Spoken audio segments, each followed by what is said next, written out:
খাতা কলমে টি-20 বিশ্বকাপে বাংলাদেশের সেরা ক্যাপ্টেন নাজমুল হোসেন শান্ত। টি-20 ফরম্যাটেও সাকিব মাশরাফিকে ছাড়িয়ে যাবার পথে তিনি। শান্তর দুর্দান্ত ক্যাপ্টেন্সি প্রশংসা কুড়াচ্ছে সবারই। তবে captain leading from the front, এই ব্যাপারটাই মিসিং শান্তর ক্যাপ্টেন্সিতে। অনেকেই স্বপ্ন বোনা শুরু করেছেন নাজমুল শান্তর হাতে উঠবে এবারে টি-20 বিশ্বকাপ ট্রফি। তবে ছন্ন ছাড়া ব্যাটিং পারফরমেন্স নিয়ে ট্রফিটা জিতলেও শান্তর ক্রেডিটটা থাকবে তো? সোশ্যাল মিডিয়াতে অনেকেই বলছেন টি-20 বিশ্বকাপেও MS ধোনি অনেক ভালো খেলেনি, তবু তার হাত দিয়ে ট্রফি জিতেছে ইন্ডিয়া। ঠিক তেমনি নাজমুল শান্ত ভালো না খেললেও ট্রফি জিততে পারে বাংলাদেশ, সেটাই পর্যাপ্ত।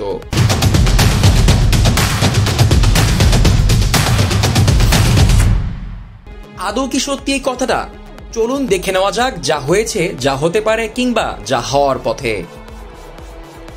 প্রথমেই নাজমুল শান্তর অধিনায়কত্ব নিয়ে কথা বলা যাক। এবারে টি-20 বিশ্বকাপে দুর্দান্ত ক্যাপ্টেন্সি করেছেন নাজমুল শান্ত। গেল আমেরিকা সিরিজ হারার পর প্রশ্ন উঠেছিল তার ক্যাপ্টেন্সি নিয়ে। তবে বিশ্বকাপের গ্রুপ স্টেজে নিজেকে দারুণভাবে প্রমাণ করেছেন শান্ত। মাঠে থাকাকালীন পুরোটা সময় ছিলেন প্রোঅ্যাক্টিভ। বোলারদের প্রয়োজন মতো সাজিয়েছেন ফিল্ডার। বুদ্ধি করে কখনো কখনো উইকেট কিপারের সঙ্গে রেখেছেন স্লিপ ফিল্ডারও।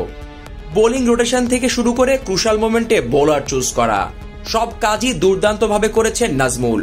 গ্রুপ স্টেজে ক্যাপ্টেন শান্তর ক্যাপ্টেন্সি প্রশংসা কুড়িয়েছে অনেকেরই।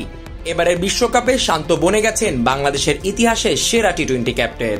কেননা এর আগে কখনোই বাংলাদেশের কোনো ক্যাপ্টেন টি-20 বিশ্বকাপে 2টার বেশি ম্যাচ জেতেনি। গেল টি-20 বিশ্বকাপে সাকিব আল হাসানের অধীনে 2টা ম্যাচ জিতেছিল টাইগাররা। সাকিবকে টপকে শান্ত বনে গেছেন বাংলাদেশের টি-20 ওয়ার্ল্ড কাপের সেরা ক্যাপ্টেন। কেননা গ্রুপ স্টেজেই 3টা ম্যাচ জিতে সাকিবের রেকর্ড ভেঙেছেন ক্যাপ্টেন শান্ত।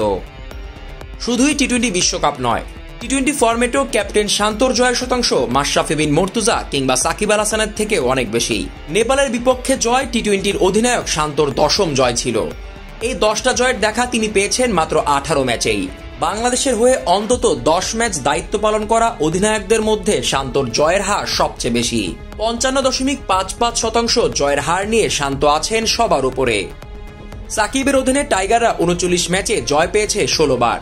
অন্যদিকে মাশরাফির করা 28 ম্যাচের ক্যাপ্টেন্সিতে 10 জয় পেয়েছে বাংলাদেশ।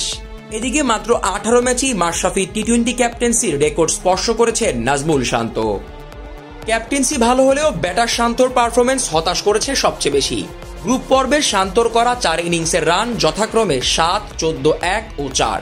নাজমুল শান্ত এখন অব্দি গ্রুপ স্টেজে 4 ইনিংসে করেছেন মাত্র 26 রান, স্ট্রাইক রেট 60-এর ঘরে। এই পারফরমেন্সকে ফ্লপ পারফরমেন্স বলতেই হয়।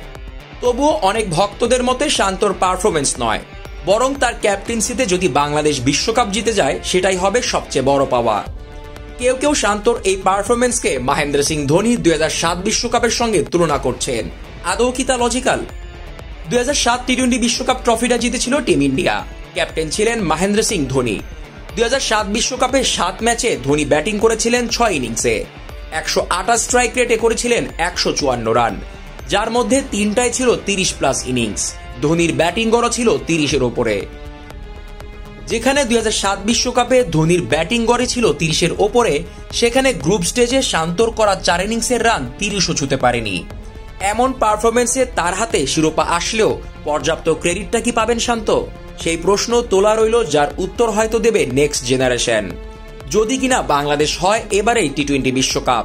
সেই দৌড় যদিও অনেক বহুদূর, আপাতত নাজমুল শান্তর ব্যাটিং পারফরমেন্সটা বাংলাদেশের জন্য বড্ড প্রয়োজন। তার চেয়েও বেশি প্রয়োজন অধিনায়ক নাজমুল শান্ত নিজেরই। Zisan Ahmed, BD cric time.